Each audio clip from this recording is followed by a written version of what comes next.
독설가로 유명한 철학자 쇼펜하우어는 말합니다. 행복해지고 싶다면 사람을 기대하지 말라고요. 오늘은 그가 건네는 조금 차갑지만 단단한 위로를 전해드립니다.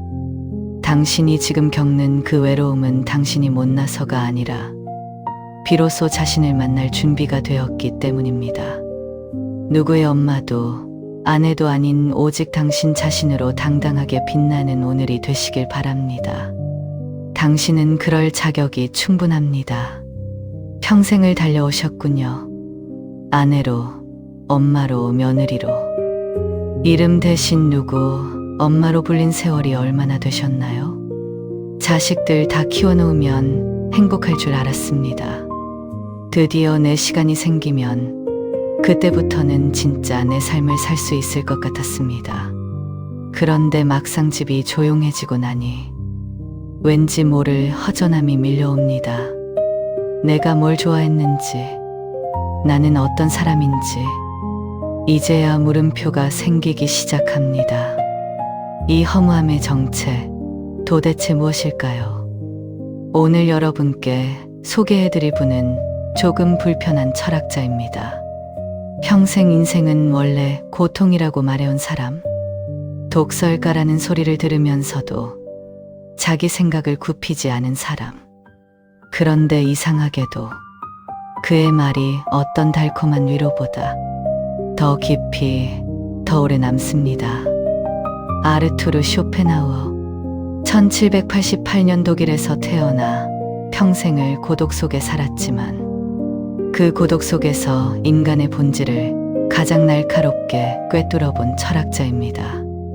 오늘은 그가 인생 후반을 사는 우리에게 건네는 조금 차갑지만 어딘가 시원한 이야기를 함께 나눠보겠습니다. 지금 시작합니다. 쇼펜하우어가 남긴 비유 중에 가장 많은 사람의 마음을 건드린 이야기가 있습니다. 이름하여 고슴도치 딜레마. 추운 겨울날이었습니다. 고슴도치 무리가 온기를 나누려 서로의 몸을 붙입니다. 가까이 있으면 따뜻하니까요. 그런데 너무 가까워지면 서로의 가시에 찔립니다. 아프니까 멀어집니다. 멀어지니까 이번엔 춥습니다. 다시 붙고 또 찔리고 또 멀어지고. 고슴도치들은 오랜 시행착오 끝에 마침내 딱 알맞은 거리를 찾아냅니다. 찔리지도 않고 춥지도 않은 그 거리를요. 쇼펜하우어는 말합니다. 사람도 똑같다고요. 가까우면 상처가 됩니다. 멀면 쓸쓸합니다. 그 사이 어딘가에 우리가 찾아야 할 거리가 있습니다. 동창회에 다녀오신 날을 생각해 보세요. 웃으며 수다를 떨고 맛있는 것도 먹고 분명히 즐거운 시간이었는데 집에 돌아오는 길 왠지 마음이 무겁습니다. 누구는 제주도 여행 사진 자랑, 누구는 아들이 대기업에 들어갔다 하고, 누구는 요즘 그림 배운다, 골프 배운다. 그 자리에서는 웃으며 어머 좋겠다 했는데 집 문을 닫는 순간 이유 모를 허탈함이 밀려옵니다. 이 감정 낯설지 않으시죠? 이게 바로 너무 가까이 붙었을 때 찔린 가시입니다. 관계 자체가 나쁜 게 아닙니다. 기대가 너무 많았던 겁니다. 혼자 있는 시간을 견디지 못하는 사람은 결국 남의 눈치의 노예가 될 수밖에 없다. 시어머니 눈치, 남편 눈치, 자식 눈치, 이웃 눈치. 나는 정작 내 눈치를 한 번이라도 봤을까요? 기대를 낮추는 것이 냉정한 것이 아니다. 그것이 오히려 관계를 오래 보호하는 방법이다. 이제 모임에 나가기 전 이 한 가지만 새기고 가보세요. 나는 무언가를 기대하러 가는 게 아니라 그냥 오늘 이 시간을 즐기러 간다. 그것만으로도 집에 돌아오는 발걸음이 조금은 가벼워질 겁니다. 여러분, 솔직하게 한번 여쭤보겠습니다. 오늘 아침 일어나자마자 제일 먼저 무슨 생각을 하셨나요? 혹시 이런 생각이 스치지는 않으셨나요? 옆집 친구는 요즘 남편이랑 해외여행 다닌다더라. 우리 집에는 언제쯤 자리를 잡으려나? 저 사람 가방은 얼마짜리일까? 우리는 눈을 뜨는 순간부터 비교를 시작합니다. 본인도 모르게 습관처럼. 쇼펜하우어는 이 지점을 아주 정확하게 짚었습니다.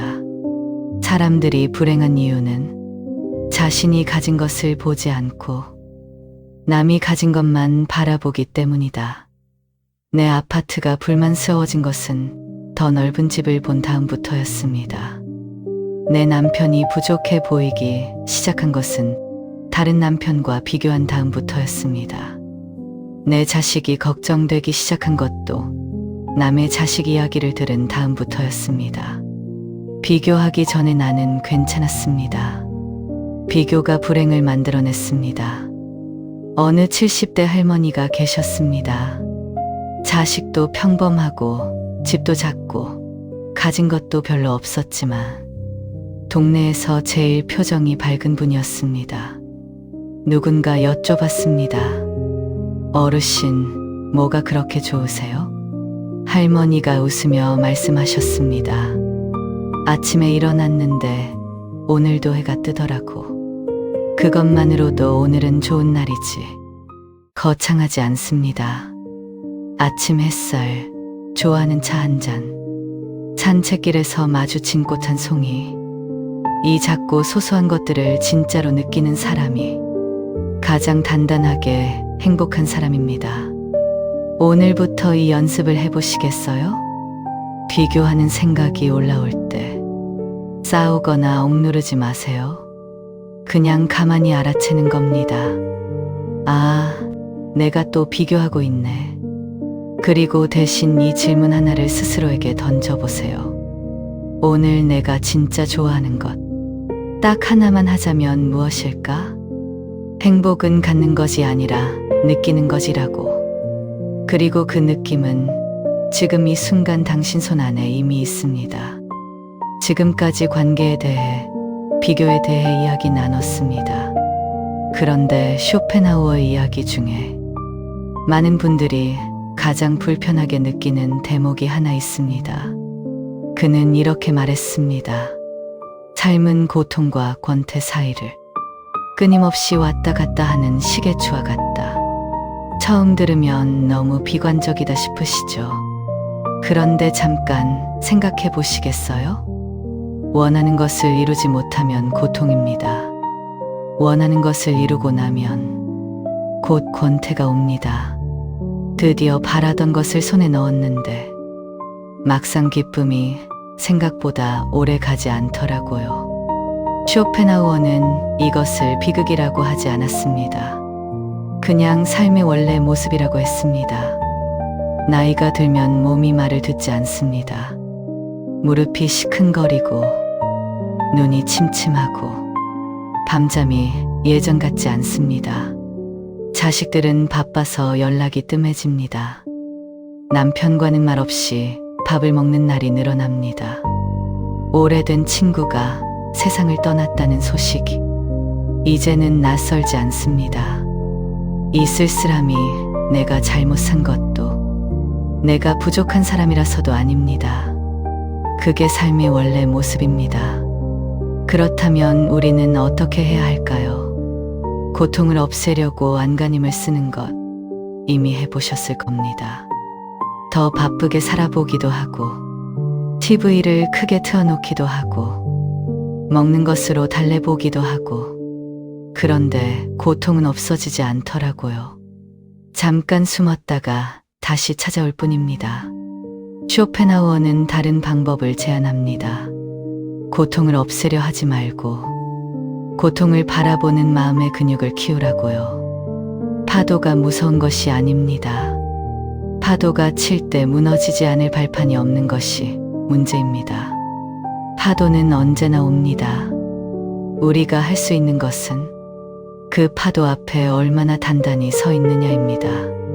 그 발판은 거창할 필요가 없습니다. 아침마다 창문을 열고 바깥 공기를 마시는 것, 하루에 딱 한 페이지 책을 읽는 것, 그림 일기 한 줄을 쓰는 것, 좋아하는 산길을 천천히 걷는 것, 이 작고 꾸준한 것들이 쌓여 마음의 발판이 됩니다. 고통을 피하지 않고 직면한 사람만이 비로소 자기 자신과 만날 수 있다. 지금 여러분이 느끼는 그 외로움, 그 쓸쓸함, 그 알 수 없는 허전함, 그것은 여러분이 못나서가 아닙니다. 평생 남을 위해 달려오다가 이제 처음으로 자기 자신을 만날 준비가 된 것입니다. 그 고통은 끝이 아니라 새로운 시작의 신호입니다. 당신은 지금 인생에서 가장 중요한 만남의 문 앞에 서 있습니다. 그 문을 두드리는 손은 오직 당신 자신이어야 합니다. 잠깐 여쭤볼게요. 혼자 있다는 말을 들으면 어떤 감정이 드시나요? 왠지 쓸쓸하다. 뭔가 실패한 것 같다. 남들은 다 어울려 사는데 나만 혼자인 것 같다. 혹시 이런 마음이 드신 적 있으신가요? 우리 세대는 그렇게 배웠습니다. 혼자 밥 먹으면 안 되고, 혼자 돌아다니면 이상한 사람 취급받고, 혼자 있으면 어딘가 문제가 있는 것처럼 여겨졌습니다. 그런데 쇼펜하우어는 정반대의 이야기를 합니다. 오직 홀로 있을 때만 인간은 온전히 자기 자신일 수 있다. 고독을 사랑하지 않는 자는 자유를 사랑하지 않는 자이다. 처음에는 차갑게 들립니다. 그런데 곱씹어 보면 이 말이 얼마나 우리를 해방시켜 주는지 모릅니다. 누군가와 함께 있을 때 우리는 늘 조금씩 맞춥니다. 말투를 맞추고, 기분을 맞추고, 먹고 싶은 것 대신 상대가 원하는 것을 맞추고, 그렇게 평생을 맞추며 살아오셨습니다. 그런데 혼자 있는 시간만큼은 아무것도 맞추지 않아도 됩니다. 보고 싶은 프로그램을 보고, 먹고 싶은 것을 먹고, 졸리면 자고, 괜히 혼자 웃어도 됩니다. 이것이 사치가 아닙니다. 이것이 바로 자유입니다. 군중 속에 있을 때 가장 외로운 사람이 있고, 혼자 있으면서 가장 충만한 사람이 있다고요. 그 차이는 단 하나입니다. 자기 자신과 친한가 아닌가. 이제부터 천천히 자기 자신과 친해지는 연습을 해보세요. 아침 일찍 혼자 나서는 산책, 아무도 없는 조용한 카페에서 마시는 커피 한 잔, 좋아하는 노래를 혼자 흥얼거리는 오후, 자기 전 오늘 하루를 떠올리며 쓰는 일기 한 줄. 이것들이 외로움이 아닙니다. 나와 나 사이에 나누는 가장 품격 있는 대화입니다. 혼자 있는 시간을 즐길 수 있는 사람은 누군가 곁에 있어도 흔들리지 않습니다. 외롭지 않기 위해 관계를 붙드는 사람이 아니라 충분히 채워진 상태로 관계를 만나는 사람이 됩니다. 그것이 인생 후반을 가장 단단하고 가장 우아하게 사는 방법입니다. 당신의 혼자인 시간은 결핍이 아닙니다. 그것은 당신이 스스로에게 주는 가장 귀한 선물입니다. 자, 이제 마무리할 시간입니다. 오늘 쇼펜하우어가 건넨 이야기들, 조금 차갑게 시작했지만 끝에 와보니 어떠세요? 독설가라고 불린 이 철학자가 사실은 우리에게 이렇게 말하고 싶었던 것 같습니다. 당신 자신으로 사는 것, 그것이 가장 용기 있는 일이다. 오늘 나눈 이야기를 3가지로 정리해 드리겠습니다. 천천히 마음속에 새겨보시면서 들어주세요. 첫째, 남의 눈치라는 감옥에서 걸어 나오세요. 그 눈치는 나를 위한 것이 아닙니다. 상대방의 기대가 나에게 씌운 옷일 뿐입니다. 이제 그 옷을 하나씩 벗어도 됩니다. 둘째, 혼자 있는 시간을 두려워하지 마세요. 그 시간이 나를 가장 나답게 만들어 줍니다. 고독은 외로움이 아닙니다. 나와 내가 만나는 가장 소중한 약속입니다. 셋째, 어제의 후회와 내일의 걱정으로 오늘을 채우지 마세요. 지금 이 순간의 평온을 선택하세요. 그 선택이 쌓여서 인생 후반의 품격이 됩니다. 여러분, 돌아보면 참 오래 달려오셨습니다. 누군가의 밥을 챙기고, 누군가의 걱정을 대신 짊어지고, 누군가의 아픔 앞에서 내 아픔은 뒤로 미루고, 그 긴 세월 동안 수고 참 많으셨습니다. 이제는 당신 차례입니다. 누구의 엄마도, 누구의 아내도, 누구의 며느리도 아닌 오직 당신 자신으로 당당하게 빛나는 오늘이 되시길 바랍니다. 당신은 그럴 자격이 충분합니다.